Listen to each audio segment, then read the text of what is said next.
Hi, வணக்கம். எல்லோரும் எப்படி இருக்கீங்க? வாங்க வீடியோக்குள்ளே போயிடலாம்.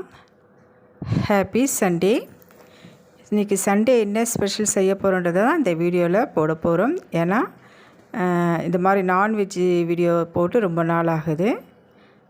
அதனால் இன்றைக்கி சண்டே ஸ்பெஷலாக என்னென்ன இன்றைக்கி ஃபுல் டே செய்ய போகிறோன்றது தான் இந்த வீடியோவில் போட்டிருக்கேன். இது பார்ட் 1 வீடியோ தான். ஃபஸ்ட்டு பேனில் கொஞ்சம் எண்ணெய் விட்டு அதில் பெருஞ்சீரகம், அதாவது சோம்பு, பட்டை, லவங்கம்லாம் போட்டுட்டு பொடியாக கட் பண்ணி வச்சுருக்கிற ஆனியனும் போட்டு கொஞ்ச நேரம் வதங்கட்டுங்க. பொன்னிறமாக வர வரையும் கொஞ்சம் கிளறி விட்டுக்கிட்டே இருக்கலாம். ஏன்னா லஞ்ச் பாக்ஸ் வீடியோவை தான் நம்ம போட்டுட்டு இருந்தோம். இது ரொம்ப நாள் ஆயிடுச்சு, நம்ம வீட்டில் செஞ்சு போடுறது ரொம்ப நாள் ஆயிடுச்சு. ஸோ இன்றைக்கி இந்த நான்வெஜ் வீடியோ போடுறோம்.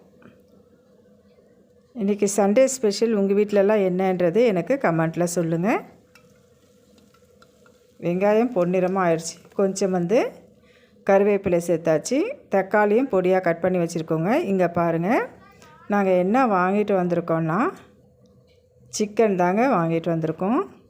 இது 1 kg chicken. So morning breakfast என்ன, லன்ச் என்ன ஸ்பெஷல் செய்ய போகிறோன்றது தான் இந்த வீடியோ. பீஸ் கொஞ்சம் பெரிய பீஸாக தாங்க கொண்டு வந்திருக்கோம். இதை நல்லா ஒரு 5-6 முறை நல்லா வாஷ் பண்ணி வச்சுக்கணும். இந்த சைடு பார்த்திங்கன்னா வெங்காயத்தில் கொஞ்சமாக சால்ட்டு இல்லை கல் உப்பு எது இருந்தாலும் நம்ம சேர்த்து கொஞ்சம் கிளறி விட்டுக்கலாம். இந்த சைடும் ஒர்க் நடந்துகிட்டு இருக்குது, அந்த சைடும் நம்ம ஒர்க் பார்த்துட்டு தாங்க இருக்கோம். அப்போ தான் சீக்கிரமாக வேலை முடியும். இப்போ இதில் கொஞ்சமாக இஞ்சி பூண்டு பேஸ்ட்டு சேர்த்துக்கலாம். இன்றைக்கி morning breakfast and lunch full day என்ன சமையல் செய்ய போகிறோன்றது தான் இந்த வீடியோ. இப்போது ஒரு 5-6 முறை நல்லா கழுவிட்டேங்க. இப்போது மார்னிங் பிரேக்ஃபாஸ்ட்டுக்கு தேவையானதை மட்டும் கொஞ்சம் எடுத்துக்கலாம். எடுத்துட்டு இதையும் நல்லா வாஷ் பண்ணிக்கிட்டேங்க. வாஷ் பண்ணிவிட்டு அதில் மஞ்சத்தூள், மிளகாய்த்தூள், உப்பு, இது இட்லியும் செஞ்சு வச்சாச்சு. இந்த சிக்கனில் இருக்கிறத நல்லா வாஷ் பண்ணிவிட்டு மஞ்சத்தூள், மிளகாய்த்தூள், உப்பு போட்டு ஊற வச்சாச்சு. அப்போ தான் நம்ம கிரேவியில் சேர்க்கும்போது அந்த எசன்ஸ்லாம் அதில் இறங்கி சாப்பிட்றதுக்கு நல்லாயிருக்கும். இது நல்லா வதங்கிடுச்சுங்க. இந்த டைமில் நம்ம பொடியாக கட் பண்ணி வச்சுருக்கிற ஒரு 3 தக்காளி, மீடியம் சைஸ் தக்காளி சேர்த்துக்கலாம். நான் கிரேவி திக்காக செய்ய போகிறதுனால கொஞ்சம் தக்காளி அதிகமாக சேர்த்துருக்கேன். இது நல்லா வதங்கி வந்துடுச்சு. இந்த சிக்கனை நம்ம மஞ்சத்தூள், மிளகாய்த்தூள், உப்பு போட்டு கொஞ்சம் ஊற வச்சுருக்கோம். அந்த தக்காளியை கொஞ்சமாக நம்ம கரண்டிலேயே குத்தி குத்தி விட்டுக்கலாங்க. அப்போ தான் கிரேவி டேஸ்ட்டாக இருக்கும்.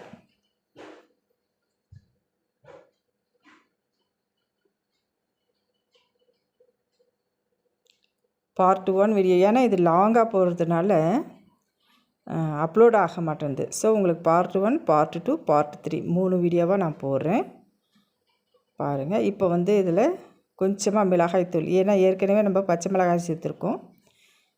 காரத்துக்கு ஏற்ற மாதிரி மிளகாய்த்தூள் சேர்த்தாச்சு. நல்லா கிளறி விட்டுக்கலாம். இன்றைக்கி மார்னிங் பிரேக்ஃபாஸ்ட்டு இட்லியும் சுட சுட சுட சிக்கன் கிரேவி தாங்க. நீங்களாம் இன்றைக்கி சண்டே ஸ்பெஷல் என்ன பண்ண போகிறீங்க, என்ன பண்ணியிருக்கீங்க பிரேக்ஃபாஸ்ட்ன்றது எனக்கு கமெண்ட்டில் சொல்லுங்கள்.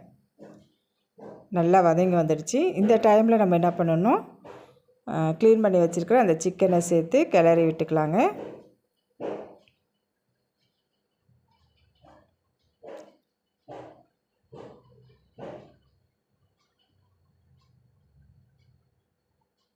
இப்போது இதுக்கு தேவையான அளவு தண்ணியும் சேர்த்துக்கலாம்.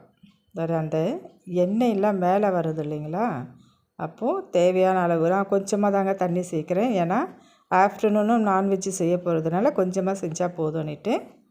சிக்கன் கிரேவி எவ்வளோ சூப்பராக வந்திருக்கு பாருங்கள்.